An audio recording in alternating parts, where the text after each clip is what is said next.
I want to get to your latest book because you widen, I would say, your attacks is not only Monsanto and the likes, but also others. You attack what you describe as the billionaire dictators, especially one man, I should say, Bill Gates, who you describe as the Christopher Columbus, I'm quoting you, of modern times, and that's not a compliment, obviously, whose mission is to impose, quote unquote, genetically modified organisms and digital dictatorship to small farmers across the world. Bill Gates, who's donated billions to improve public health in poor countries and so on, you're saying essentially he's a dictator and he's there not to help, but to make people poorer, more dependent.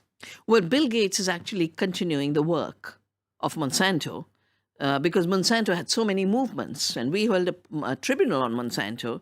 A buyer bought up Monsanto, but when Bill Gates pours money into Africa for feeding the poor in Africa and preventing famine, what's he doing? He's pushing the failed green revolution. He's pushing chemicals, pushing GMOs, pushing patents, and now pushing new... Knowingly, or he thinks it's a good thing and he may be wrong? Well, it's not the same thing. There's enough evidence of what it does. There are enough letters to him from farmers of Africa, from governments of Africa to say, this is not the way to go. The United Nations accepts agroecology, working with ecological systems, as the best way to go.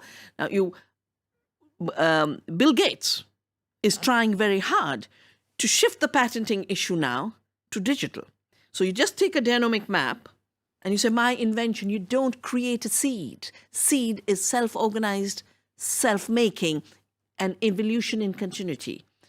Just by making a map, a genome, and you have no idea what the seed does.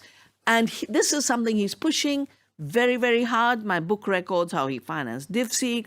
I've talked about how he's pirated seeds we have saved that tolerate salt and floods. And he says invention.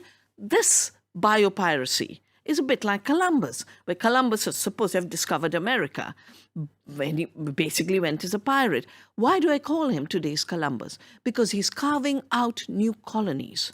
Software should have stayed open software. So you say he has a strategy, a nefarious strategy, what you describe as philanthrocapitalism, is a nefarious enterprise. And so you're not saying he's using the wrong methods, he's pursuing a wrong goal with self-interest. You also attack Mark Zuckerberg, the founder of Facebook, saying they're all linked together. I mean, this reeks a bit of conspiracy theory, doesn't it? Well, my book is based on the new evidence that's coming out. All you have to do is see the ownership, and I have data in the book on how there's common ownership.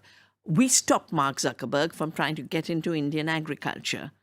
It was a big mobilization of people who believe in the open internet. What did he want to do? Well, basically what they do is they mine the data from the farmers. And right now, all over the world, there's new debates on privacy issues, on the data mining. There's new books, a new form of capitalism, which is surveillance capitalism, where you basically have turned human beings into your new raw material. So Bill Gates does both. He takes living resources and our seeds and biodiversity, mines it into data and wants ownership along with his friends. And Mark Zuckerberg mines your data and your behaviors and turns it into the raw material, both of corporate world for selling things, which is why strange advertisements pop up after you've sent a message to a friend, and manipulating elections. I have a chapter in the book on the hijack of democracy. You have enough data on what happened with Facebook selling data to Cambridge Analytica and how we are popping up with artificial intelligence leaders. This is a major threat to democracy. So this is why you're calling them billionaire dictators, because you think they're not helping democracy, but actually threatening and even killing it? I mean, isn't this too much?